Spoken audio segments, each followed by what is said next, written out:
बिस्मिल्लाहिर्रहमानिर्रहीम। अस्सलाम वालेकुम। कैसे हैं सब दोस्त? उम्मीद करता हूँ ठीक ठाक होंगे, खैरियत से होंगे। दोस्तों, आज की video Suzuki Cultus 1000 CC EFI engine की इंजन ओवरहालिंग के बारे में है। तो जैसा कि आपको वीडियो में नज़र आ रहा होगा, ये सुजुकी कर्टस का ब्लॉक पड़ा हुआ है। 4 सिलेंडर EFI 1000 सीसी है। इस इंजन के अंदर मसला ये था कि ये धुआं मार रहा था, साउंड इसकी अब नॉर्मल थी, ऑयल बहुत ज़्यादा गाड़ी कंज्यूम कर रही थी और मिसिंग वगैरह करती थी, यानी कि इंजन टोटली फारिग था। फिर इस इंजन को मैंने खोला है, इसके ऊपर सारा लेथ का काम करवाया है। अभी जो है ये सारा काम बिल्कुल रेडी होकर पड़ा हुआ है। आज की वीडियो में मैं आपको बताऊंगा कि इंजन ओवरऑल करने के वक्त इसके साथ क्या क्या करना है और कौन कौन सी कंपनी के पार्ट यूज़ करने हैं। तो सबसे पहले ये देखें, ये क्रैंक इसकी स्टैंडर्ड पे चल रही थी, ये ग्रैंड होकर 25 पे तैयार हुई है। प्लस इसके main bearing, connecting rod bearing change हुए हैं। ये कनेक्टिंग राड के अंदर इसके सारे बैरिंग लगे हुए हैं। ये इसकी क्रैंक शाफ्ट है, ये इसके मेन बैरिंग पड़े हुए हैं। 25 के 025 के जो है वो कनेक्टिंग राड और main bearing rod bearing use हुए हैं। ऑयल पंप इसका चेंज हुआ है, रावी कंपनी का ऑयल पंप इसमें मैंने यूज़ किया है। प्लस इसके पिस्टन पहले स्टैंडर्ड पे थे, अभी 50 पे बोर हो गए, ओवर साइज़ के 050 के पिस्टन इसमें लगे हैं। 8 कंपनी के पिस्टन इसके लिए मैंने यूज़ किए हैं। जितना सामान इस इंजन के साथ मैंने यूज़ किया सब एक नंबर क्वालिटी का, सबसे महंगा सामान था। प्लस इसके ये बोर को देखें तो बोर इसका ओवर साइज़ पे बोर हुआ है। प्लस इसकी जो है वो ब्लॉक की फेसिंग हुई है, हेड की फेसिंग हुई है। केम शाफ्ट इसकी डाउन थी, केम शाफ्ट चेंज हुई है। स्पार्क प्लग चेंज हुए हैं। ये पिस्टन रिंग्स इसके लिए TP कंपनी की मैंने यूज़ की है। अभी देखें तो इसकी हाफ असम्बली बिल्कुल तैयार है। इसके अंदर पिस्टन वगैरह, क्रैंक वगैरह, क्लच सेट हर चीज़ फिट हो गई है। अभी इसकी हाफ असम्बली इंजन के अंदर मैं गाड़ी के अंदर फिट करके बाद में इसका हेड गाड़ी के अंदर ही इसके ऊपर फिट करूँगा। ये देखें तो इसकी सफाई का बहुत ज़्यादा ध्यान रखा है हमने। इंजन की सफाई इसकी लाइफ के लिए बहुत ज़्यादा इंपॉर्टेंट होती है। इसकी ऑयल की लाइनें, पानी की लाइनें, हवा की लाइनें, ये सब लाइनों को बिल्कुल क्लियर करना बहुत ज़्यादा ज़रूरी होता है। ऑयल पंप इसके साथ फिट हो गया है और ये हाफ असम्बली बिल्कुल तैयार है।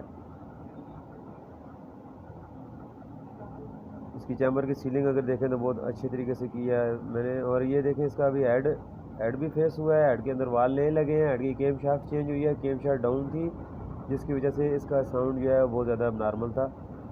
इसकी इंजन के साथ सारी मेजर ओवरहालिंग हुई है, कोई भी काम ऐसा नहीं है जो रह गया हो। इसके सारे काम इंजन के अंदर जो भी होते हैं मुकम्मली फुली ओवरहाल हुआ है। अभी इसकी हेड की भी सफाई देखें तो बहुत ज़बरदस्त तरीके से इसकी भी सारी लाइनों को क्लीन किया है मैंने और इसको बिल्कुल जो है वो लश कंडीशन में करके जो है अभी मैं इसके अंदर गाड़ी के अंदर फिट करने लगा हूँ।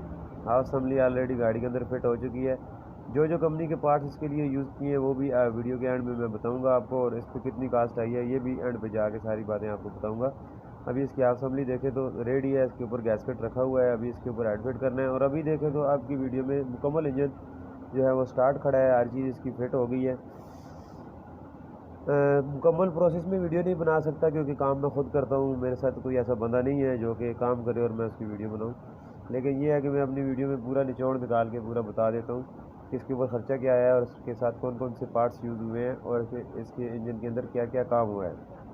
तो इसके अंदर अभी गाड़ी बिल्कुल स्टार्ट है, बिल्कुल रनिंग कंडीशन में खड़ी है, इसकी रनिंग हो रही है, कोई मसला गाड़ी के अंदर नहीं था। बिल्कुल ज़बरदस्त साउंड था इसका और ज़बरदस्त जो है इसकी हालत थी। अभी पार्ट्स की तरफ आते हैं तो ये देखें इसके अंदर ये 8 कंपनी के पिस्टन मैंने यूज़ किए हैं 050 के। 9,500 रुपये के ये पिस्टन, इसकी इन पिस्टनों की कीमत है। ये सबसे मार्केट में इस वक्त अच्छी क्वालिटी है और सबसे महंगे भी हैं, इससे ज़्यादा महंगा कोई दूसरा पिस्टन नहीं है। प्लस इसके अंदर रावी कंपनी का जो है वो ऑयल पम्प मैंने यूज़ किया है, सबसे अच्छा ऑयल पम्प है इस वक्त मार्केट में, इससे अच्छा कोई दूसरा ऑयल पम्प नहीं है। ये रावी कंपनी का है, इसकी कीमत 5,000 रुपये है। गाड़ी के ऊपर टोटल कास्ट जो थी वो तकरीबन 85,000 रुपया, with labour, with oil, everything सब कुछ मिला के 85,000 रुपया गाड़ी के ऊपर जो है वो खर्चा आया है। ये देखें ये 050 की TP की पिस्टन रिंग है, इसमें मैंने यूज़ की हैं। और इसमें जो है गैसकेट की किट जो है वो मुकम्मल किट एक आती है, उसमें हर तरह की इंजन सीलें, पूरे इंजन के गैसकेट, हेड गैसकेट सब कुछ होता है। ये GM कंपनी की हेड गैसकेट मैंने यूज़ की है। इसकी कीमत लगभग मेरे ख्याल में 4500 रुपये है। प्लस इसमें SGP का एयर फिल्टर, SGP का ऑयल फिल्टर भी यूज़ किया है। केम शाफ्ट इसके अंदर काबिल